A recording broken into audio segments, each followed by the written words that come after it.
সুনামগঞ্জে হাওরে ফসল রক্ষা বাঁধ নির্মাণে অনিয়ম এবং দুর্নীতি এবং গাফিলতির অভিযোগ উঠেছে। চলতি মাসে শেষ হওয়ার কথা থাকলেও এগোয়নি এর অর্ধেক কাজও। এতে আবারও ফসল ডুবির শঙ্কা কৃষকদের।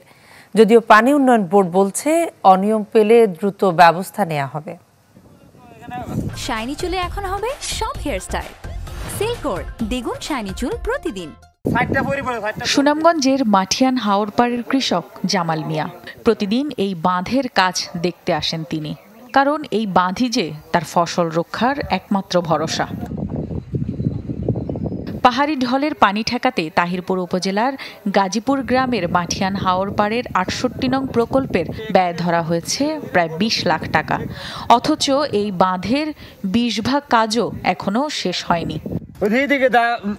মাটি কিছু রয়েছে এখানে তো ফাইনা তো এখানে ছাপ দিব যে কে টিকবো, যদি ফোরাটা যদি বড়টা হইতো গা তা মোটামুটি একটা আশা করা যায় যে তার ভাঙবার সম্ভাবনা আছিল না। শুধু এই বাঁধটি নয়, হাওরের বেশিরভাগ বাঁধের একই অবস্থা। কোথাও কোথাও শুধু মাটি ফেলে রাখা হয়েছে, আবার এমনও অনেক বাঁধ আছে যেখানে কাজই শুরু হয়নি। এদিকে বাঁধের কাছ থেকে মাটি উত্তোলন সহ নানা অভিযোগ রয়েছে এলাকাবাসীর। মাত্র ৪ দিন হয়েছে কাজ শুরু করছে, কোন দিন যে শেষ হইব এটা তো আমরা তো এখন তোমার চিন্তার মধ্যে আছি। আমাদের টানের বাঁধের কাজ ঠিক মতো হয়েছে না। কিছুদিন পরে তোমার এই আইব মেঘ বৃষ্টি ঝড় পরে তো মাটি পাওয়া যেত না। প্রকল্প কর্মকর্তা জানান, বরাদ্দের টাকা ও মাটি সময় মতো না পাওয়ায় কাজের ধীরগতি। এই আশেপাশে কোনো দিক দিয়ে মাটি পাওয়া যায় না। আমরা ওই টাকা টুকা দেখে মাটি আনছি, যেগুলো আনছি মাটি নরম প্যাক কাদা মাটি, গাড়ি মানে উঠতে পারে না।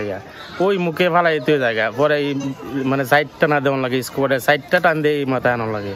তবে ৮০ ভাগ কাজ শেষ বলে দাবি পানি উন্নয়ন বোর্ডের। আর অনিয়মের অভিযোগ পেলে ব্যবস্থা নেওয়ার কথা জানান তিনি।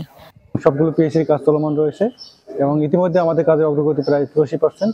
আমরা আমাদের যে উপজেলা এবং জেলা কমিটি রয়েছে এবং তারা মনিটরিং করতেছে এবং আমরা ২৮ ফেব্রুয়ারির ভিতরে কাজ সমাপ্তির জন্য আমরা মাঠ পর্যায়ে কাজ করছি।